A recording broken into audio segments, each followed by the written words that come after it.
তোমাদের যাদের নামাজ পড়তে কষ্ট হয়, পড়তে ইচ্ছা করে না, আর তোমাদের আম্মুরা বকাঝকা করে এবং বলে ওঠো নামাজ পড়ো নামাজ পড়ো, তোমরা এখন ছুটিতে আছো, এখন তো কোনো অজুহাত নেই, যাও মসজিদে যাও, তোমরা তখন অনিচ্ছা সত্ত্বেও উঠো আর মনে মনে বলো আম্মা আপনি একটু থামতে পারবেন, খুবই বিরক্তিকর।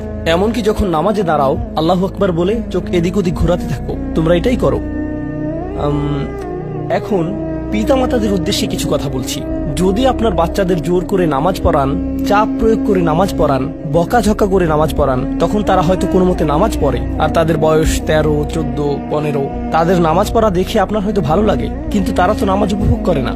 আর এই ধর্ম আসলে বাহ্যিক ধার্মিকতা নিয়ে নয়, এই ধর্মের মূল নির্যাস হলো অন্তরের ধার্মিকতা। তাই দৃষ্টিনন্দন কোনো একটি কাজ আমার চোখের সামনে হচ্ছে বলেই যে আমরা আমাদের বাচ্চাদেরকে দিয়ে ভালো কিছু অর্জন করে ফেলেছি তা কিন্তু নয়। এক দৃষ্টিতে এটা ভালো, কিন্তু এটা তো কৃত্রিম, এটা বাহ্যিক, যেন সুন্দর একটা গাছ কিন্তু ভিতরটা ফাঁকা।